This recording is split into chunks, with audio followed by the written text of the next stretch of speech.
Começo por dar boa tarde a todos e agradecer muito a vossa presença. Um obrigado especial ao Sr. Presidente Luís Pereira pela sempre amável recepção ao Ródão. Também à doutora Sónia Santos e à Ana Carmona, que sempre deram um apoio fundamental a esta iniciativa, e à Associação de Estudos do Alto Tejo. Também em nome da Universidade Nova, parceira na organização, um muito obrigado aos que vieram de longe para estarem neste seminário, em especial ao Jordi Pardo, ao Peter Skoglund e à sua equipa e à Joana Valdez. Por fim, um muito obrigado ao António Martinho Batista. Desculpa, António, tem que ser, mas não se preocupe, eu não vou dizer a ninguém que faz anos, está bem? Isso fica entre nós, não se preocupe. E apesar do Dr. Sandro Lemos ter ontem dito que, portanto, a minha geração, da qual faço parte eu, não é? A Joana, a Andreia, a Sara Garcês, de termos, enfim, quase sido uma geração espontânea, isso não é verdade, efetivamente. Nós devemos muito ao António, acho que, aliás, ontem a Andreia falou nisso, que com 20 e poucos anos o António foi extremamente generoso com ela. A Joana ainda ontem me dizia que se não fosse as sessões, as palestras que tivemos no COA, no estágio, em que o António nos falava da arte rupestre de uma forma tão apaixonada, nós não estaríamos aqui. E eu sei também que foi extremamente generoso com a Sara Garcês, a nível de, portanto, ter disponibilizado todos os moldes do Vale do Tejo para o seu estudo. Portanto, só queria retificar, e na verdade o Sandro Lemos também tem uma cota parte de culpa de estarmos todas aqui, não é? Pelo menos comigo, foi ele que insistiu para que eu estudasse a Ribeira do Mosteiro. Sei que também fez trabalhos com a Joana e atualmente está a fazer trabalhos com a Andreia Martins, portanto, ele tem razão, um dia estaremos aqui nós a falar mal dos dinossauros, mas não de todos. Portanto, temos efetivamente que reconhecer o vosso trabalho e, portanto, este trabalho importantíssimo que foi feito há 50 anos atrás e que estamos aqui a celebrar. Ora bem, passando concretamente para a nossa comunicação, ela é sobre investigação, a gestão e a comunicação de sítios com arte rupestre. E eu não fiz esta apresentação sozinha, este trabalho sozinho, fiz com a Andreia Silva, que está ali presente. E o que nós queríamos fazer era um ensaio crítico, em que queríamos colocar propositadamente o dedo em algumas feridas, não só para apimentar a mesa redonda que se segue, mas, sobretudo, porque esta é a sessão que trata do futuro. E, portanto, aquilo que nós queremos fazer aqui é abrir um espaço que nos permita repensar todos juntos estratégias para a valorização social da arte rupestre. A nossa ideia inicial era fazermos o paralelismo entre 6 instituições, 2 em Portugal, 2 em Espanha e 2 em França. Mas depois de 5 meses de muita insistência, e acreditem, foram muitos telefonemas, muitos e-mails, tivemos apenas 4 respostas de instituições e nem estas foram muito claras relativamente ao que queríamos saber. Mas, antes de avançarmos, deixem-me apenas sublinhar que, apesar do nosso ensaio crítico recair, como é óbvio, sobre estas 4 instituições que nos responderam, elas destacam-se pela positiva, porque ao menos responderam. Ok. E vamos começar esta apresentação com uma pergunta muito básica. O que é a investigação, a gestão e a comunicação em sítios com arte rupestre? E esta pode parecer uma pergunta simples, com uma resposta fácil, mas não é. Aliás, no âmbito das organizações que contactamos, não temos dúvidas de que todas têm muito claro o que é a investigação. A comunicação, mais ou menos, sendo que no que se refere à gestão, não podemos de todo dizer o mesmo. Focando o caso português, que é aquele que nos interessa, e para contextualizarmos as respostas que recebemos, há explicações para este fenómeno que, na realidade, não afeta só organismos que estudam a arte rupestre, mas toda uma outra panóplia de organismos culturais. A primeira explicação para esta falta de compreensão relativamente ao que é a gestão é o caráter público que o setor cultural tem. E no setor público, a gestão mais comum é designada gestão por funções, onde cada funcionário desempenha uma função sem saber exatamente qual é o objetivo final. A segunda explicação é a gestão ser desempenhada por artistas ou investigadores, dependendo da instituição, que ao subirem na hierarquia se tornam também gestores. Isto leva geralmente à implementação de modelos orientados à oferta e não à procura. Outro fator é o setor cultural ser míope relativamente aos territórios onde se implanta, copiando muitas vezes soluções de outros organismos sem olhar para o território onde está. Estas três realidades, aliadas ao facto de não se implementarem processos de avaliação eficazes, capazes de medir o impacto que uma determinada organização cultural tem, não só a nível económico, como também a nível social e a nível ambiental, é o que depois facilita os famosos cortes orçamentais, onde se começa sempre pela cultura. E daí a importância da gestão. Enquanto prática, as 4 funções básicas da gestão são a direção, portanto, o objetivo que queremos atingir, o planeamento, como é que vamos atingir, porque há sempre muitos caminhos, a organização, o que é que precisamos de fazer para percorrer esse caminho, quantas pessoas, que tipo de carro, etc. E o controle. Estamos a conseguir? Sim, não, porquê? Por outro lado, a cultura é um campo infinito de práticas que não vamos estar aqui a desenvolver, mas para o que nos interessa, e seguindo, por exemplo, a lógica de financiamentos da União Europeia, temos uma vertente mídia e temos uma vertente cultural, que é onde encontramos precisamente o património cultural e o turismo cultural. E porque nos interessa, por um lado, enaltecer o papel do património como fator de desenvolvimento, mas, por outro, enquadrar os dados que obtivemos nesta nossa investigação, peço-vos um bocadinho de paciência para olhar só um bocadinho para a gestão cultural em Portugal. Ao nível das políticas, podemos destacar 4 episódios. O primeiro, com o fim da ditadura, em que se chega a um deserto cultural duplo. Por um lado, um mundo associativo independente extremamente frágil e que ainda hoje não é muito forte, e, por outro, uma escassa rede de equipamentos.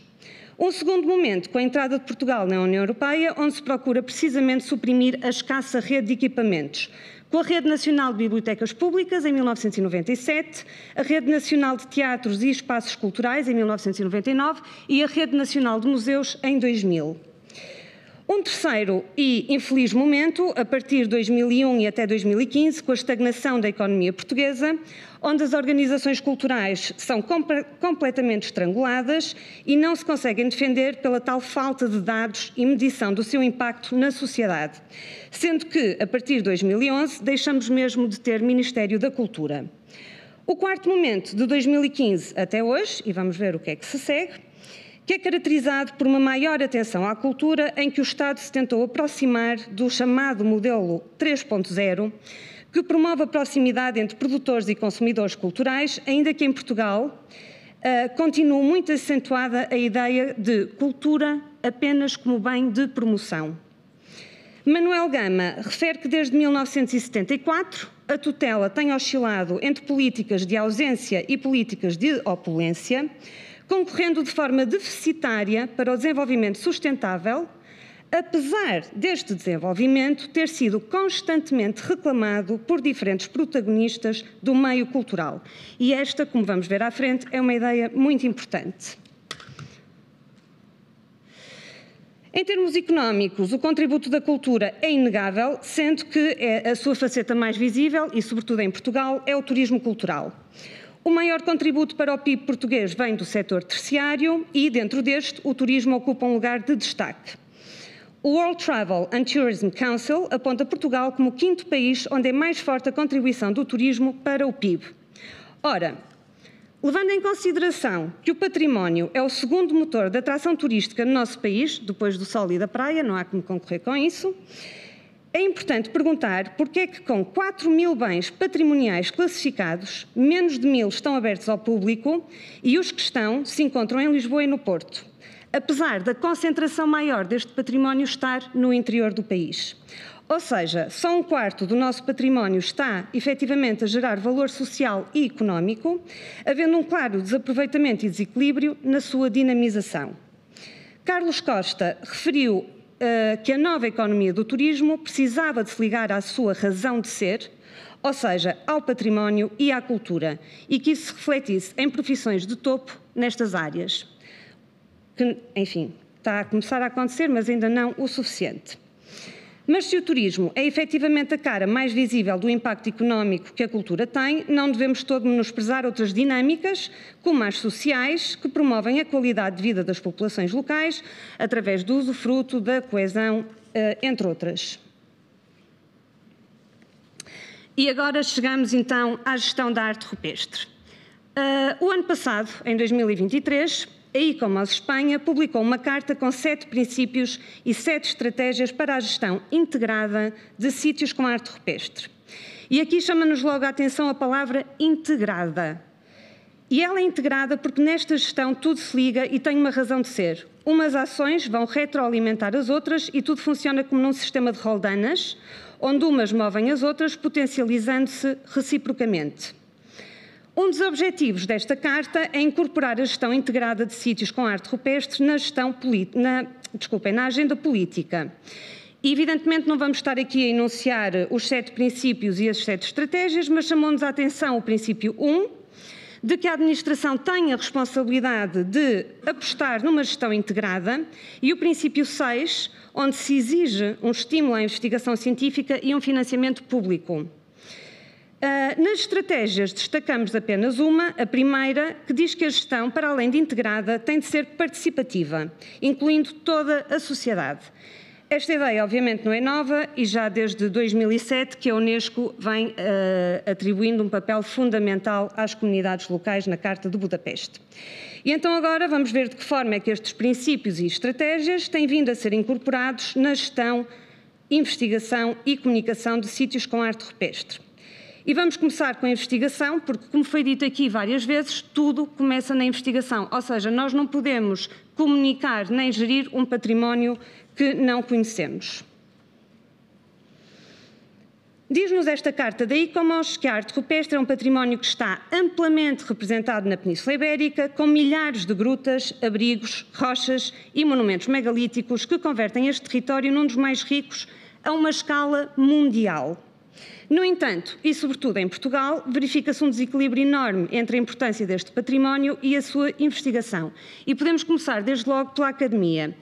Isto já foi aqui falado ontem, e efetivamente a Andreia Martins trouxe números ainda maiores que os meus e, portanto, eu só quis aqui trazer algumas das teses que foram defendidas, mas é impressionante, de facto, notar que a primeira tese defendida sobre arte rupestre portuguesa e por um português, não, no caso, uma portuguesa, foi em 2003 e, no caso, o mérito cabe à Lara Bacelar Alves, que infelizmente hoje não está aqui presente.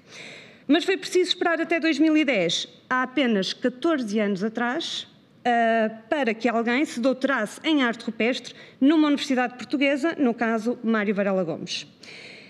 E não deixa também de ser interessante verificar que das outras 8 teses que eu trouxe aqui, defendidas, 2 foram em Inglaterra e das restantes 6, 2 foram na UTAD, que é uma universidade que não tem licenciatura em Arqueologia, e que as outras 4 se dividem pela Universidade Nova, Universidade do Minho, Universidade do Algarve e do Porto. Ou seja, efetivamente aquilo que nós vemos é que não há uma tradição académica de investigação em arte rupestre, ou pelo menos só agora é que se começa a verificar. E quando olhamos para os cursos atualmente disponíveis, e eu tirei estes dados, portanto, há 2 semanas, estão atualizados, verificamos isso mesmo também.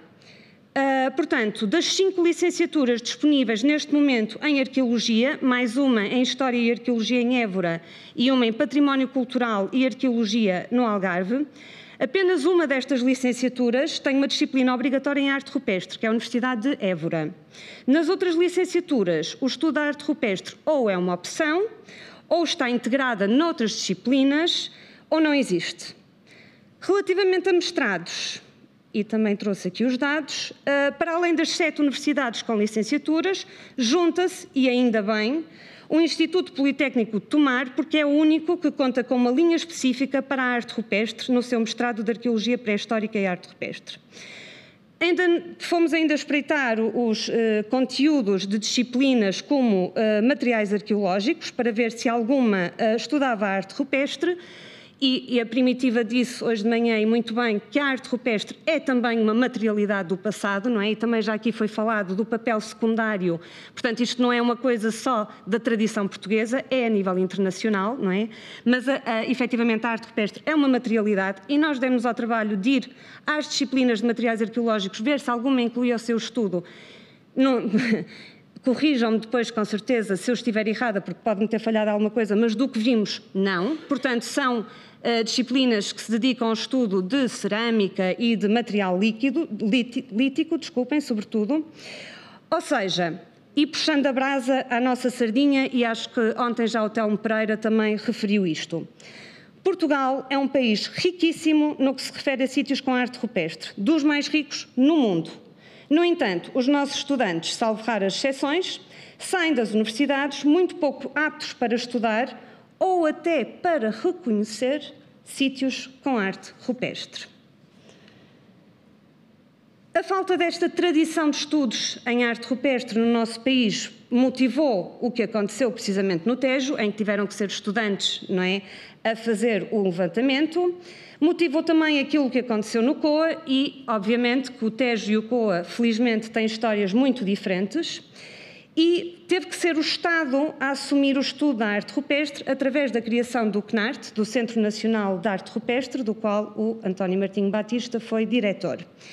E foi assim que, em pleno nascimento da arqueologia empresarial, ou seja, privada em Portugal, depois de 1995, foi um organismo público e não um privado a estudar, por exemplo, a arte rupestre do Alqueva.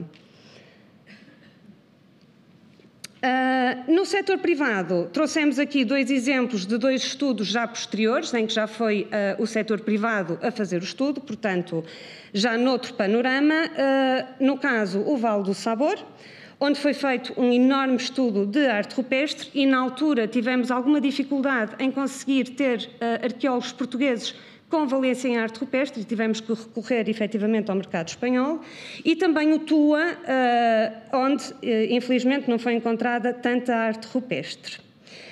E antes de passar aos questionários para a gestão e comunicação, gostava só de acrescentar que, efetivamente, como eu disse antes, esta questão da arte rupestre ser quase como um material de segunda categoria na arqueologia não é um fenómeno só português.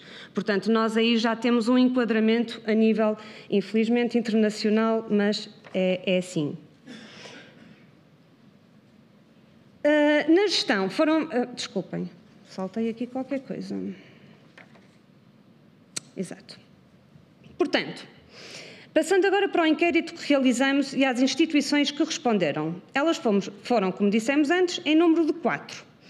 O Museu do Coa, o de Altamira, responderam efetivamente ao questionário que nós enviamos. A Gruta do Escoral deu-nos uma resposta através de e-mail e a Cueva da Nerra respondeu parcialmente ao questionário que enviamos, optando por explanar o seu modelo de gestão no e-mail. O questionário era composto por 3 partes, uma relativa aos dados da instituição, outra à gestão e outra à comunicação. Nos dados da instituição, podemos ver que todas as instituições que nos responderam são públicas. No COA, há 25 funcionários e 50 mil visitantes. Altamira, 67 funcionários, 275 mil visitantes. A Gruta do Escoral, infelizmente, ainda não tem dados e por isso mesmo nos deram uma resposta por e-mail, e a Cueva de Nerra, 28 funcionários e 450 mil visitantes por ano. Mas ao olhar para estes dados, vemos logo que se tratam de modelos de gestão muito diferentes.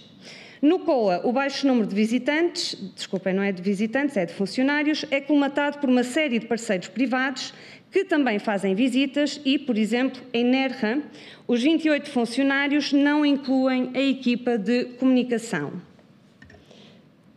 Relativamente à gestão, foram feitas 7 perguntas. Quem elaborou o plano? Para quantos anos? Qual o modelo seguido? Se houve ou não alterações? Como é que se monitoriza os indicadores e quem é que o faz? Se o plano está disponível online e se teve impactos positivos. Nas nossas pesquisas, percebemos que cada um destes planos tem especificidades muito diferentes. No caso do COA, e tendo sido informados de que o plano de gestão se encontrava online, temos que referir que, efetivamente, o documento encontrado não é propriamente um plano de gestão. Aliás, o próprio nome do documento é Plano de Atividades para 2024. O plano é para um ano e é uma listagem de 14 páginas de atividades que se pretendem continuar ou iniciar em 2024, como, por exemplo, a requalificação de um centro de visitantes, a realização de reuniões mensais ou a prospecção arqueológica entre o COA e o AGDA, entre muitas outras atividades. No caso de Altamira, o plano de gestão está vinculado à conservação da gruta, é dinâmico e sem data de fim. Trata-se de um documento imenso, com pelo menos 4 volumes, no qual participaram diferentes equipas. O volume 4, com 287 páginas, chama-se Plan de Conservação Preventiva de la Cueva de Altamira, sendo a conservação, efetivamente, como o título diz, o seu foco. Mas apresenta também um programa de difusão e comunicação, o orçamento, entre outros. No caso de Nerja, existe um plano de gestão e conservação a funcionar efetivamente, ainda que não tenha oficialidade. Tem, no entanto, prevista a elaboração de um plano de gestão oficial. A Gruta do Escoral também não tem um plano de gestão, nem de comunicação, sendo que estão à espera da assinatura de um protocolo com o Património Cultural IP para o fazer.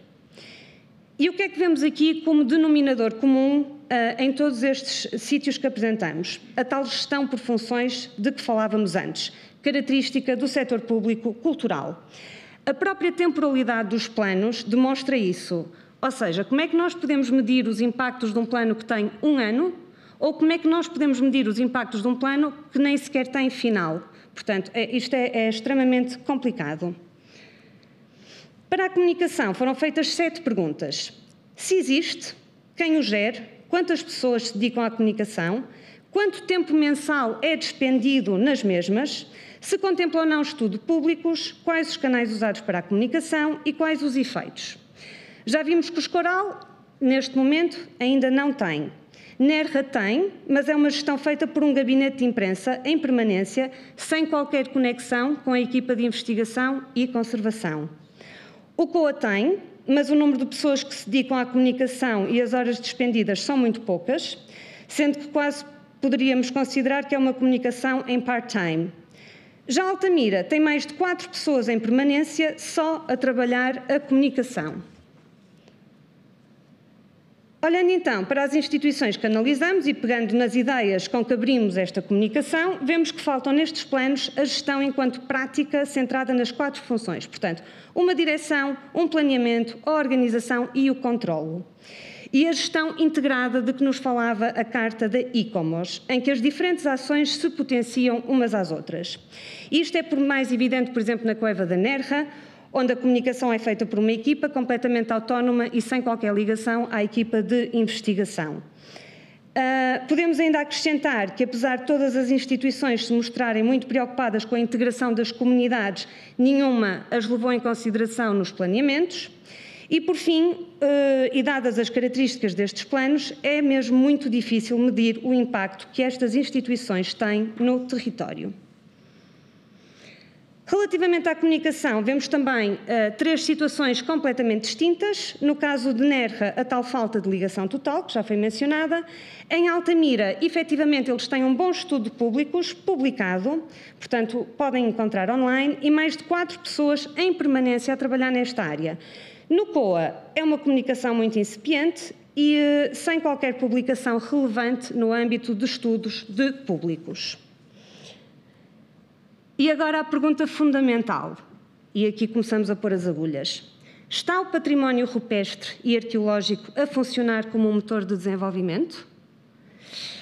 Para responder a esta pergunta, e pegando no objetivo desta apresentação, portanto, de abrir o tal espaço para nós todos juntos pensarmos neste futuro e estratégias de valorização social da arte rupestre, trouxemos os dados da densidade populacional em 4 sítios em Portugal, que é efetivamente o país que queremos focar. O COA, obviamente por causa do Parque Arqueológico, Monte Moro Novo, onde se encontra a Gruta do Escoral, Mértola, porque tem portanto, um projeto arqueológico muito forte e já com muitos anos, e o Ródão, onde se encontra a arte do Tejo. Obviamente que poderíamos, para além da densidade populacional, trazer indicadores como o envelhecimento ou empobrecimento, que também caracterizam os denominados territórios do interior, sem que este quadro se alterasse muito. E vemos que Foz Coa perdeu mais de 25% da população que tinha em 2001, Monte Moro Novo, 15%, Mértola, 28% e o Ródão, 16%. Portanto, Monte Moro Novo e Ródão andam ali pelos 15, 16%, Foscoa e Mértola acima de 1/4 da população desde 2001. E, efetivamente, podem-me sempre dizer, como me dizem muitas vezes, que se não fosse o património teriam perdido ainda mais população. E pode ser verdade, mas isso não muda o facto de pelo menos 2 destes sítios, e curiosamente aqueles que têm projetos culturais baseados na arqueologia, estarem numa trajetória acentuada de despovoamento, envelhecimento e empobrecimento. E daí a importância de modelos de gestão integrados, capazes de medir os impactos que estas organizações têm efetivamente no território. E para terminar, queria sublinhar efetivamente a necessidade de olharmos para a realidade como ela é. Se queremos que os sítios com arte rupestre tenham uma gestão integrada que desenvolva realmente os territórios onde se encontra, o primeiro passo tem de ser este. É olhar para o contexto, é olhar para os dados. E em jeito de conclusão, escolhemos terminar a apresentação com esta citação do Churchill, que perante um cenário bem mais negro que este, portanto a possibilidade de perder a guerra, mas totalmente consciente também de que a sua personalidade forte poderia fazer com que as pessoas não lhe dessem as notícias más, criou um departamento totalmente independente, fora da cadeia de comando, cuja função era mantê-lo ao corrente dos factos, sem filtros. Isto porquê? Porque realmente, se nós temos um braço partido, não adianta de muito tomarmos analgésicos e fingir que está tudo bem. É necessário um diagnóstico sério e provavelmente uma operação, o que é muito mais difícil, mas é efetivamente o que tem que ser feito. E só podemos tomar decisões verdadeiramente conscientes com factos. A arte rupestre é um vestígio arqueológico extremamente complexo que se pode encontrar em grutas, em abrigos, em monumentos megalíticos ou em rochas ao ar livre, dispersos pela paisagem. É também um vestígio, como disse o Rafael Martínez, extremamente frágil, exposto a agentes naturais e entrópicos, que, regra geral, se encontra muito conectado com o mundo rural, longe dos grandes centros de poder e de decisão. E daí a importância de um modelo de gestão integrado com o território, capaz de medir os seus impactos, que, para o caso da arte rupestre, queremos que sejam todos impactos verdadeiramente grandes e muito positivos. Obrigada.